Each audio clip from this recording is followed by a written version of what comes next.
Let's go over setTimeout and clearTimeout. These are other ways that you can call functions, but put a delay on it before the function actually executes. Now let's look at the code that just shows you the body elements first. There's your HTML. Let's close up the head. Let's close up the body. You have your very beginning page with a HTML opening and closing, a head and a body. Let's look at the body first.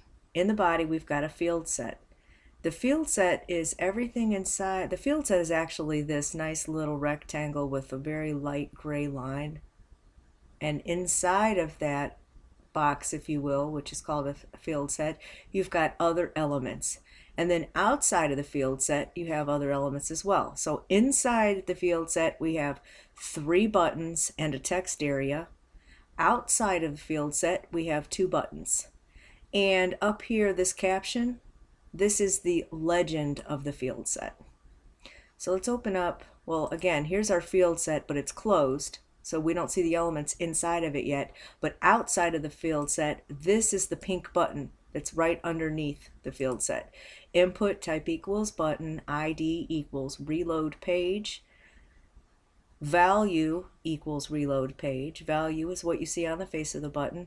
And on click equals reload page. That's the name of a function that we're going to go over once we get out of the body stuff and we look into the head and look in the scripts.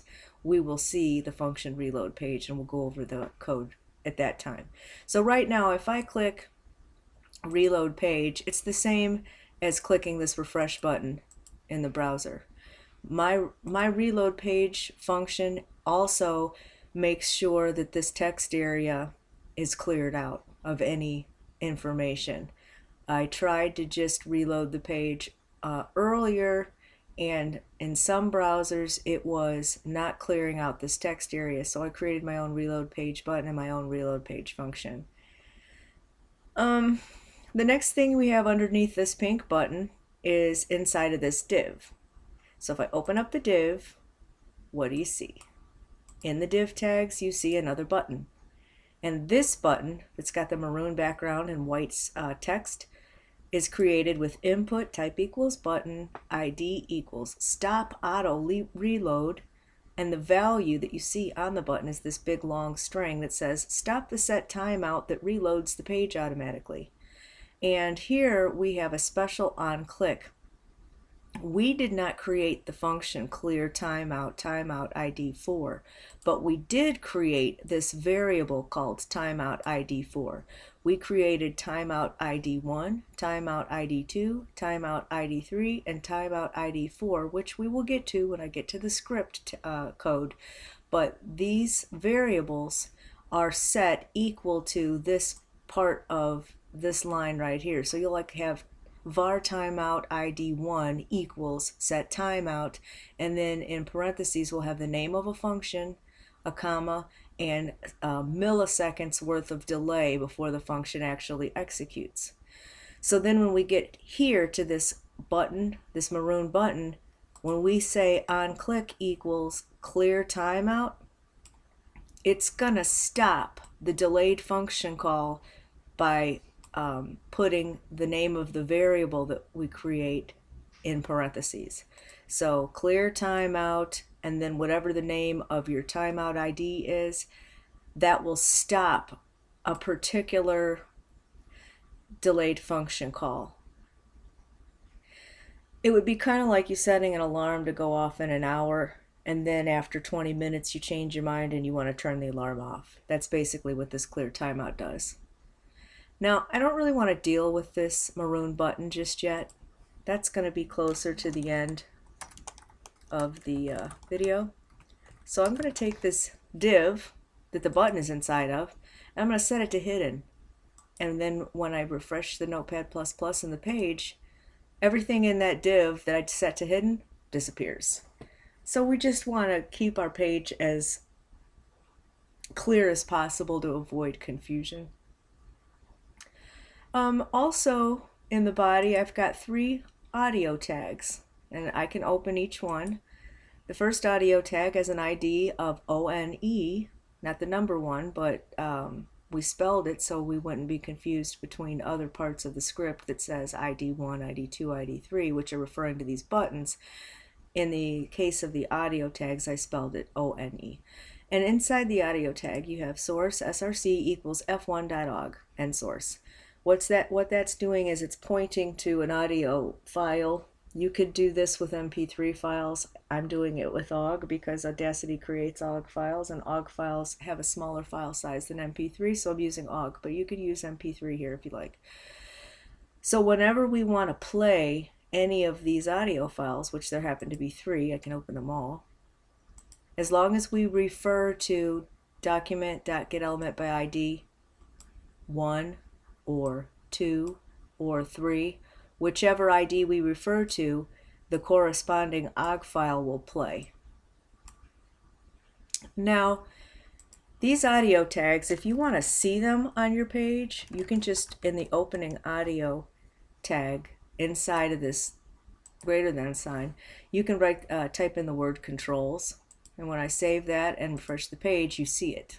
Now you have your audio control on the page. So the element is here whether you can see it or not. Just like the div that I made hidden, there's still a button and a div on this page. You just can't see it because it's set to hidden.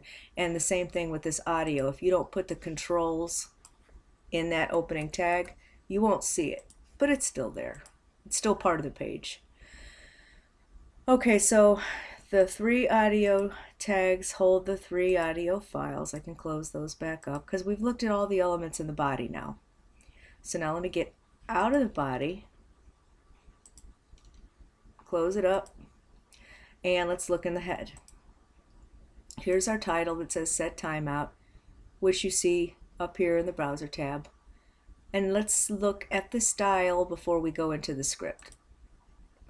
So our text area, we only have one text area, and I didn't give it a special ID, or no wait, it does have a special ID. I believe it's ID equals box.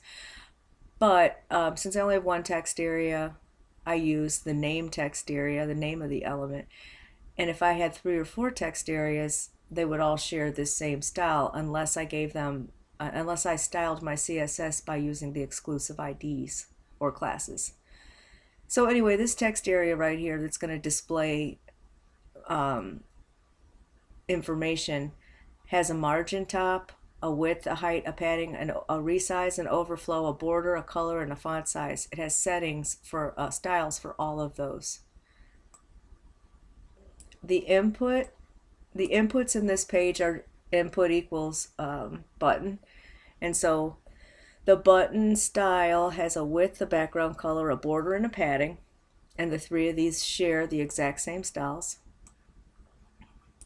I've got a field set, which I already explained to you. The field set is holding the buttons and the text area, and I just gave it a width. I didn't give it a height because as you add things, as you add elements to the field set, it automatically expands to however large it needs to be, however long it needs to be. But I set the width.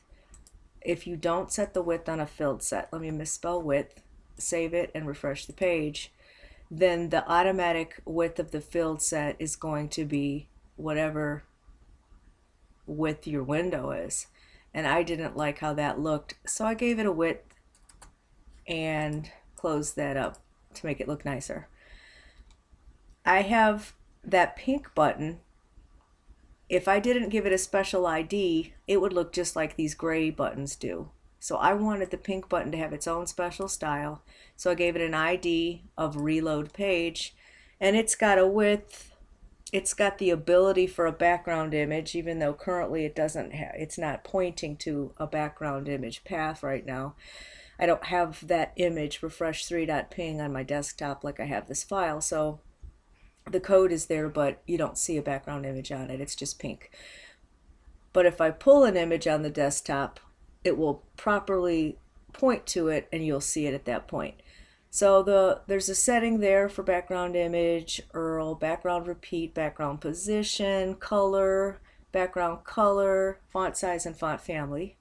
For that button, it has all those possible styles. The button that I made disappear because it was in a div that I set to hidden has its own styles. It has an ID of stop auto reload. Pound stop auto reload means ID equals stop auto reload. It's got a width, a background color, a color for the text, a font size, and a font family.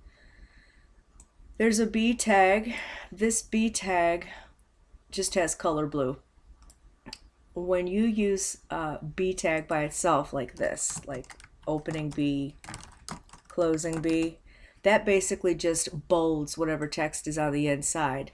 Well, I wanted to not only bold up here in the legend of the field set, I wanted to not only have this part bolded, I also wanted it to have a color. So I was able to do that. I can get rid of this now. I was able to do that by just giving it a CSS style. B, color blue. If I put color red, then over here where it says set timeout, timeout, it would be red. And that's all that I've got for the styles. Pretty simple, not anything too crazy. And now let's check out our script. There are 4 set timeout statements. This is when I told you I created 4 variables and then set them to this syntax, which is really what this whole video is all about, the set timeout function, comma, time, right here. We use this line of code and then we set it to a variable. That way when we want to change our mind about using this delayed function call, we just use this set timeout ID in parentheses and then in front of that put the keyword clear timeout. So clear timeout. So in other words, clear timeout, parentheses, timeout ID 1. This statement will shut off this delayed function call. And that button that I made invisible by putting it in a div that is not visible, it uses this. When you click it, it uses this to stop one of these delayed function calls. But I've got these commented out and they're all green, which means they're not going to execute right now. They're not going to execute yet because I just want to show you the basic on-click event of the buttons first. Before we get to the functions, we create a variable called MSG for message. We set it to an empty string, so the variable has really no text inside it yet. And then we have 4 functions, and then there's the end of the script tag. So that's really all that we're going to look at right now. Function 1, this button right here, is going to call function 1. Right now it's not set to call anything, but let's look at function 1 first. There's 2 statements. Here's one statement and here's a second statement, but they do something to the same button, so I put them together. There's still 2 statements. Document.getElement by ID, parentheses, double quotes, 1.style.background color equals green, and document.getElement by ID, parentheses, double quotes, 1.style.color equals white. When function 1 gets called, the first thing that it's going to do is it's going to take that button with the ID of 1 and it's going to give it a green background and a white text. Function 1 is not being called by anything yet. This is just a set of instructions. It's kind of like if you were to call a phone number and call somebody. The functionality behind clicking those digits, you don't know what that is. You just click the digits and it happens. Well, if you have a contact list in your phone and you just push your friend's name, you're not actually dialing it because the instructions to dial it are within the phone software. But by clicking the button, you're calling the function to happen. This is how I'm trying to explain that when you create a function, it doesn't automatically happen. You have to call it. When it has the keyword function in front of it with these curly braces, everything inside of those curly braces is just a set of instructions. when you call the name of this function, then you get the ball rolling. So when function 1 is called, either by a buttons on click event or this var timeout ID 1 equals set timeout function 1 comma 2000, one way or the other, it's going to get called, and then this button will turn green. So that's what this did. It turned the first button green with white text. This one made sure that the second button stayed gray with black text. And this double statement section makes sure that the third button has a background color of gray and a color of black. The next thing that happens in this function is we're going to take the variable MSG, which was created as empty, and we're giving it some text inside. So MSG equals hi function 1. Now that we have given MSG some value, we want to put it somewhere. Well, I want to put it in this text area that I gave the ID equals box. So we use document.getElementById box dot value equals MSG. So at this point in the code, we're going to see the words hi function 1 and an exclamation point show up in this text area. These last two lines of code are going to play my OGG file, my audio file, document.getElementById, and then we are going to be looking at the audio tag with the ID of ONE1. So we put that in quotes and parentheses, and we use .play to play it. Then this return true finalizes that. So there's the end of function 1. So all function 1 did was turn this button green with white text, put a message in the text area, and play an audio file. Let's close up function 1. Function 2 is exactly the same as function 1, except for this deals with the first button and it wants a gray background and a black text. The second button is what's going to get the change. The document.getElementById2.style.background color equals green, document.getElementById2.style.color equals white. So that way this button gets its color change. But the first button keeps gray and black, and the third button keeps gray and black. We get a new message. MSG now is going to be hi function 2. And we want to use the same line to stick it in our text area. So document.getElementById, parentheses, double quotes, box, dot value equals MSG. And this is going to call our next audio file. Document.getElementById, parentheses, quote 2, TWO, dot play, return true. There's the end of function 2. Function 3, exactly the same as 1 and 2, except our first button is gray and black, our second button is gray and black, our third button is green and white. Our message is going to be set equal to the string hi function 3. Then document.getElementById, parentheses, double quotes, box, dot value equals message. And then we're going to call the third OGG file to play. Document.getElementById, parentheses and quotes 3, the word 3, dot play, return true. And this is not end function 2, this is end function 3. But this is just a comment, so it's not any code that's executed. It's just a comment to remind me where I'm at. All right, so that was the third function. And let's look at function reload page. Only 2 little sentences. I have document.getElementById box, so we're referring to this text area again, dot value equals empty string. So we're clearing out whatever the last statement was inside of this box. When we click reload page button and it calls the reload page function, it's making that all go away. It's setting it to nothing. And then finally, window.location.reload is basically like refreshing the page. And so there's the end of the script and the end of the head. Close that up. So you see all the functions and how they work. You see the reload page. If you look at up here at the refresh button and the little icon up here, you can see it kind of flicker. So you can see that it's actually reloading the page. It's not like the reload page is doing nothing. Whereas when I click these function buttons, you see no flicker at all. There's absolutely no response going on because their on-click events are not set to anything. So let's go on ahead and go back into the body and set them to function 1, function 2, function 3. Let's do that right now. Let's go into the body. Let's find my 3 buttons.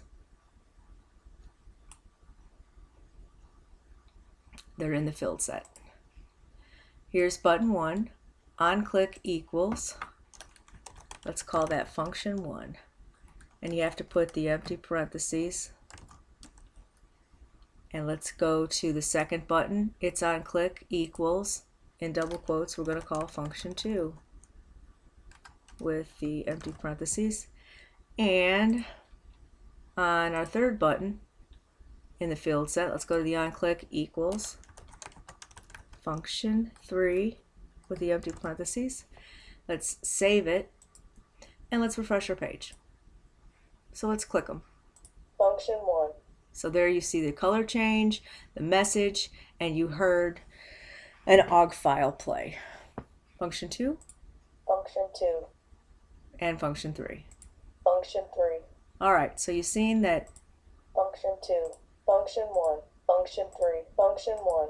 Function 2. That in any particular order that I click them in, they're instantly calling these functions.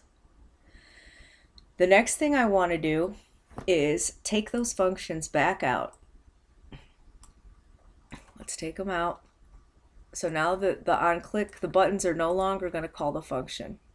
We need to find another way to call the function, which is where we're going to finally get to our setTimeout function call. Let's go back up to the top and let's take these comment lines off so that we actually have code that will execute. Let's do one at a time. All right, what this is going to do, we are going to use the var keyword to create a variable. Our first variable we're going to name timeout ID 1, and we're going to set it equal to this code. The keyword setTimeout, and in parentheses you have the name of the function you want to call, a comma, and the delay that you want it to wait before it executes the function. So what this means is we're setting a timeout. We are going to call function 1 after 2000 milliseconds have passed. So in 2 seconds we're going to call function 1. But this is in the script tag, just a statement that's not put in a let's see, you see how we called these? We created this as a function keyword, the name of the function, then we have these empty parentheses, and then we have the curly braces that enclose the function.